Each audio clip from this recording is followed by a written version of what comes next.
안녕하십니까, 김정일입니다. 오늘은 교정의 감별 진단 파트 2에 대해서 우리가 얘기하도록 하겠습니다. 우리는 심리 분석을 하고 셋 분석을 하고 모델 분석을 해서 교정 진단이라는 과정을 합니다. 이때 제일 항상 신경 써야 되는 게 이를 뽑을 건지 말 건지, 그 다음에 뽑는다면 어떤 치아를 뽑을 건지, 그 다음에 어떻게 치료할 건지가 되겠죠. 우리가 2급 부정교합을 보겠습니다. 2급 부정교합은 크게 보면은 상악이 전돌되어 있는 증례인지 아니면 하악이 후퇴되어 있는 증례인지 나눌 수가 있을 것입니다. 만약에 상악이 전돌된 증례에 있어서는 상악을 후방으로 이동을 시켜야 되겠죠. 이렇게 후방으로 이동하기 위해서 헤드기어를 하는 것을 수도 있고 또한 미니스크류를 사용해서 상악 전체를 후방으로 이동시킬 수 있을 것입니다. 이에 반해 하악이 이렇게 후방 위치한 증례에 있어서는 하악을 전방으로 이동시켜야 될 것이에요. 이때 주로 사용하는 게 펑셔널 어플라이언스가 될 것입니다. 그런데 옛날에는 2급 부정교합인 경우에 상악 전돌이 많다라고 했지만은 최근의 논문에 있어서는 하악 후퇴된 증례가 훨씬 많다. 그래서 하악을 전방으로 이동시켜야 되는 경우가 상당히 많이 있게 될 것입니다. 그래서 기본적으로 상악이 전돌이냐 하악 후퇴냐, 우리는 이와 같이 심리도 보고 구강 내 사진, 셉을 분석을 할 것이에요. 그래서 이와 같은 분석을 통해서 우리는 감별을 할 수가 있게 됩니다. 그래서 기본적으로 분석하는 게 셉 분석이 될 것입니다. 셉 분석에서는 크게 세 가지로 얘기할 수가 있습니다. 첫 번째의 경우, 기준선 FH 플랜에 대해서 네이전 퍼펜디큘러 라인을 걷고 A 포인트와 그 다음에 포고니온이 저로방적으로 얼마나 차이 있는가를 측정할 수가 있을 것입니다.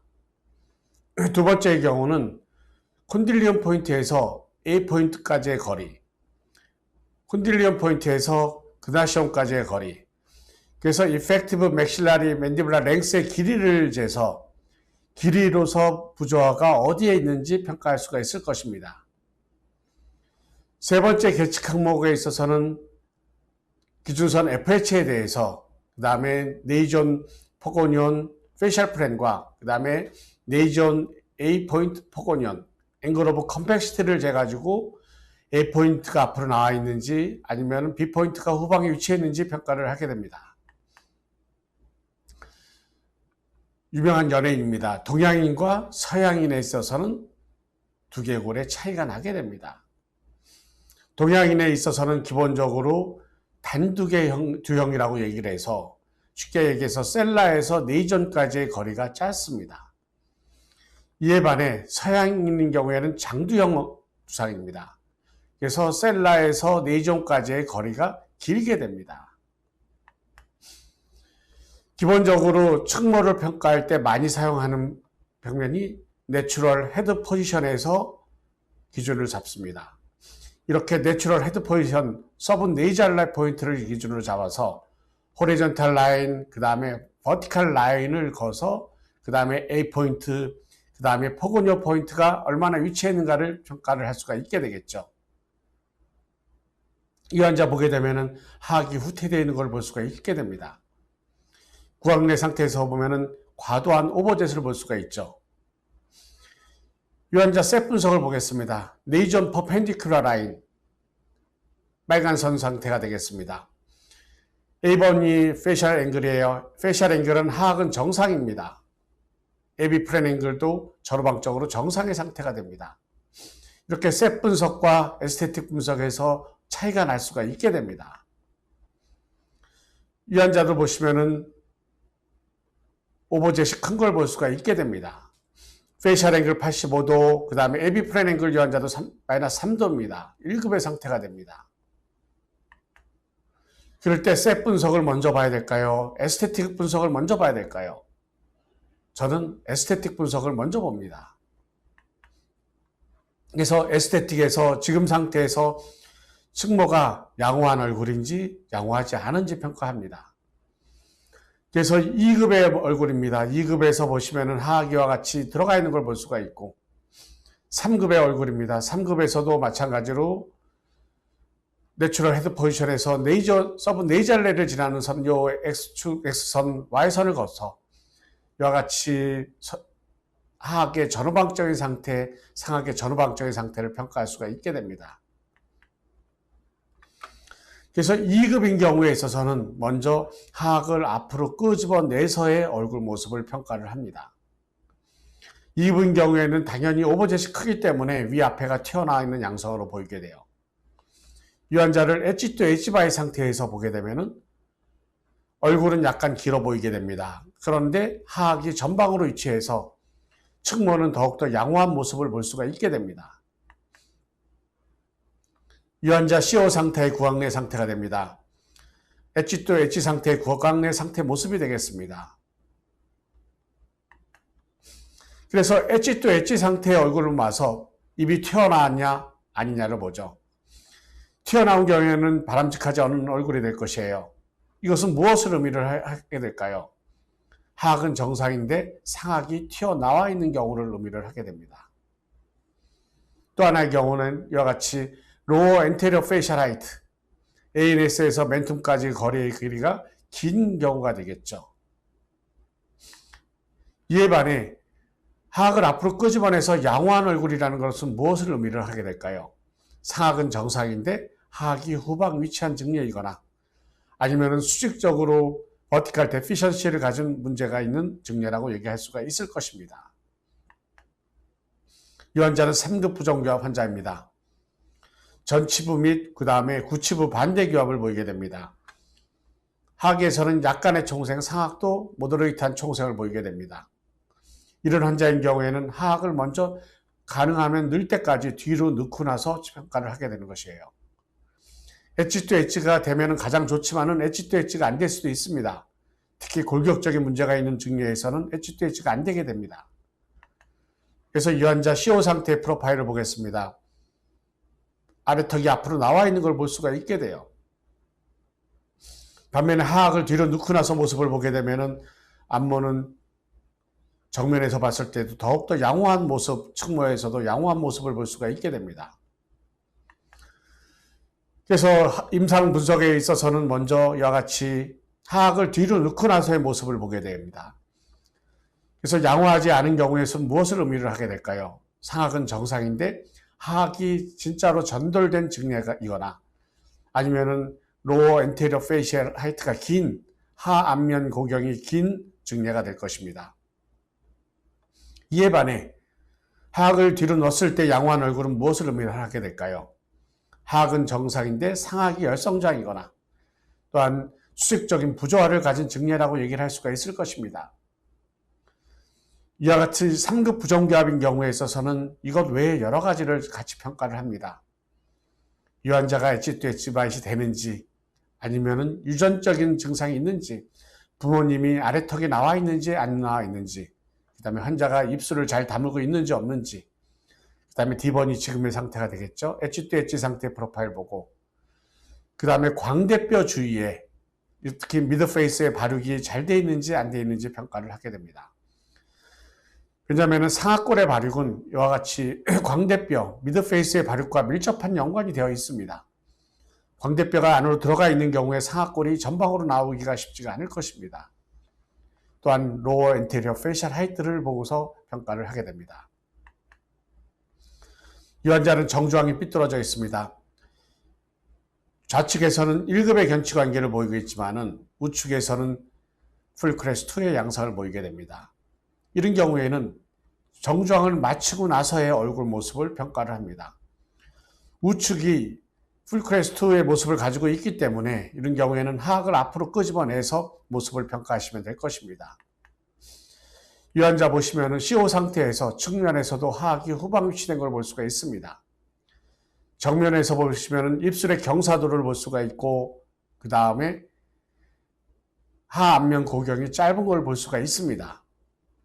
이 환자 정주황을 맞추면서 앞으로 끄집어내고 나서 보니까 측면도 개선이 되고 정면도 개선된 걸 볼 수가 있게 됩니다.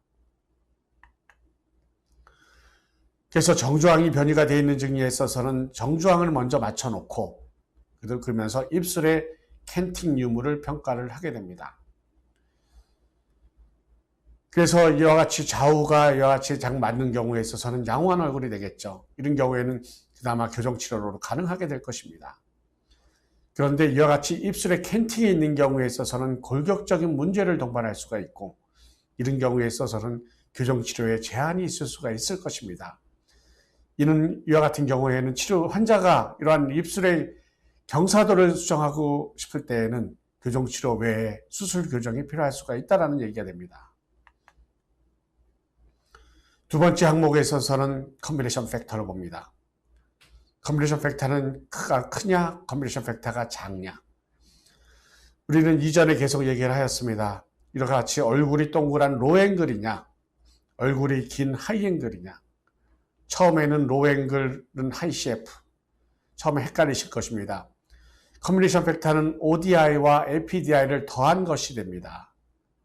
그러니까 환자의 안모하고는 상관이 없는 쪽이 되겠죠. 컨비네이션 팩터 값이 큰 경우가 되는 것입니다. 이런 경우에는 근육의 활성도가 크게 되겠죠. 이에 반해 컨비네이션 팩터가 작은 경우에는 하이앵글 타입 근육의 활성도가 작게 됩니다. 맥라플린 얘기했습니다. 로앵글 딥바이트 증리에 있어서는 비발치로 하는 게 좋다. 그러나 만약에 청생이 심하고 또한 입이 과도하게 튀어나와 있는 경우에 있어서는 속우치를 뽑는 치료가 필요할 수도 있다고 얘기하였습니다. 이때도 수직 고경이 감소하고 붕괴되는 것을 막기 위해서 적절한 치료 입의격계를 사용해야만 된다고 얘기했어요. 이때 로앵글 딥바이트 증례를 뭐 가지고 평가를 해야 될까요? 맨디블라 프렌을 가지고 평가를 해야 될까요? 또한 맥라플린은 이와 같이 하이앵글 오픈바이트 증례에 있어서는 속우치를 발치하는 게 치료에 도움이 될 수가 있다. 그런데 이와 같이 하이앵글 오픈바이트 증례에 있어서 바이트가 닫히는 것 자체는 맨디블라 프렌 앵글이 감소되는 것보다는 이와 같이 엔테리어 덴탈 체인지, 그 다음에 치조와 그 다음에 치아와 치조골의 그 변화에 의해서 생긴다고 얘기를 하였습니다. 이 경우도 하이앵글 오픈바이트 증례를 뭐 가지고 평가를 할 수가 있을까요? 미국 교정학회에서 전문의 되기 위해서 케이스 레포트하는 양식입니다. 항목을 보겠습니다. 크레니얼 베이스에서 상악, 크레니얼 베이스에서 하악, 맥실로 맨디블라 릴레이션, 맥실라리 덴티션, 맨디블라 덴티션. 그 항목을 보게 되면 SNA, SNB, SNGOGN, FMA, AMB. 맥실라리 덴티션에서는 어펀트 NA, 어펀트 SN 각도. 맨디블라 덴티션은 하악 전치와 NB 거리, 하악 전치와 GOGN 각도. 이 항목과 이와 같은 측정치들은 아주 좋습니다. 이를 우리가 한번 역으로 선호를 거보겠습니다. 이와 같은 선이 나오게 돼요. SNA, SNB, FH 프렌, 맨디블라 프렌, 어펀트 SN, 로언트 맨디블라 프렌. 상하악이 교합이 되는 이 양상은 포함을 하고 있지 않게 됩니다. 이에 반해 묘에서는 이와 같이 파라탈 프렌, 에비 프렌, 맨디블라 프렌과 이와 같이 교합 평면과 이와 같이 상하악 전치 각도를 포함함으로써 이와 같이 정확하게 평가를 할 수가 있게 되는 것이에요. 그래서 묘에서는 우리가 X축을 전후방적인 관계, 이는 APDI로 볼 수가 있게 되겠죠. Y축은 수직적인 관계, ODI를 보고 알 수가 있게 됩니다. 그래서 컨비네이션 팩터가 155보다 큰 경우에 있어서는 가능하면 비발치로 하는 거고, 컨비네이션 팩터가 155보다 작은 경우, 특히 150 이하인 경우에 있어서는 어딘가의 치아를 뽑을 수 있다고 하는 것입니다. 그래서 묘 분석에서는 파라탈 프렌, AB 프렌, 맨디블라 프렌, 그래서 AB 맥실로 맨디블라 트라이앵글을 재게 됩니다. 이 삼각형은 세 가지 각도로 정해져 있습니다. 이 각도가 AB2 맨디블라 프렌의 각도가 ODI가 될 것이고, 이 각도가 APDI가 되는 것입니다. 그 다음에 나머지 하나의 각도는 파라탈 프렌과 맨디블라 프렌이 이루는 각도가 되겠죠. 이 세 가지 각도를 더한 값이 몇 도가 되겠습니까? 180도가 됩니다. 그래서 파라탈 프렌에서 맨디블라 프렌이 이루는 각도는 180도 빼기 ODI, APDI가 됩니다. 그러면은 ODI, FDI는 CF이기 때문에 팔라탈 플랜, 맨디블라 플랜 이런 각도는 180도 빼기 CF 각도가 되겠죠. 그래서 맥라플린은 각도에서 팔라탈 플랜과 맨디블라 플랜 앵글을 재는 것이었어요. 그래서 이 각도를 재므로서 로우 앵글이냐 하이 앵글이냐를 쉽게 평가를 할 수 있습니다. 그런데 묘에서는 여기 선에서 AB 플랜 하나를 더 걷게 됨으로써 우리는 ODI, FDI, CF를 쉽게 평가할 수가 있게 돼요. 이로 인해 저루박적인 관계 1급이냐 2급이냐 3급이냐 또한 수직적인 관계, 그래서 1급의 로우 앵글이냐 1급의 하이 앵글이냐 2급의 로우 앵글이냐 2급의 하이 앵글이냐 3급의 로우 앵글이냐 3급의 하이 앵글이냐 쉽게 분류를 할 수가 있게 되는 것입니다. 유한자 보겠습니다. ODI 80, FDI 78, 158로 하이 CF입니다. 로우 앵글 타입이 돼요. 얼굴 모습은 크게 부족하지가 않습니다. 약간 튀어나올 수도 있습니다. 왜냐하면 수직 고경이 감소가 됐기 때문에 그런 거죠. 이에 반해 우측의 환자는 71, 73.5, 144.5입니다. 로우 CF 밸류입니다. 얼굴이 긴 얼굴이 돼요. 돌출입의 모습을 보이게 됩니다. 이런 환자인 경우에 있어서는 비발치의 치료에 한계가 있을 것입니다. 그 다음에 세 번째 항목에 있어서는 여러분들이 비발치 치료로 해서 어떻게 공간을 얻을 수 있는지 없는지, 그래서 공간을 얻을 수 있으면 비발치로 하는 거고 공간이 얻을 수 없으면 어딘가의 치아를 뽑아야 될 것입니다. 여기서도 이를 뽑냐 안 뽑냐, 그 다음에 어떻게 치료할 거냐에도 항상 교합평면이라는 것을 여러분들이 고려를 하셔야만 됩니다. 그래서 발치 비발치 옵션은 항상 교합평면 조절에 기반을 둬서 결정이 돼야 되고, 또한 마찬가지가 되겠습니다. 치료의 방법도 교합평면에 기반을 둬서 얘기를 해야 될 것입니다. 우리가 비발치, 발치 한번 생각을 해보겠습니다. 상하계 6번의 협측면은 이와 같이 평행해야 됩니다. 그래서 이와 같은 경우에를 패러럴 로테이션이라고 얘기를 합니다. 이와 같이 근심 회전되어 있는 경우에를 메지알 로테이션이라고 얘기를 합니다. 어떤 경우가 공간을 얻기가 훨씬 더 수월할까요? 패러럴일까요? 아니면 메지알일까요? 이와 같이 메지알 로테이션이 있을 것입니다. 메지알 로테이션이 되어 있는 경우에 있어서는 이를 디로테이션 시킴으로써 우리는 공간을 얻을 수가 있게 돼요.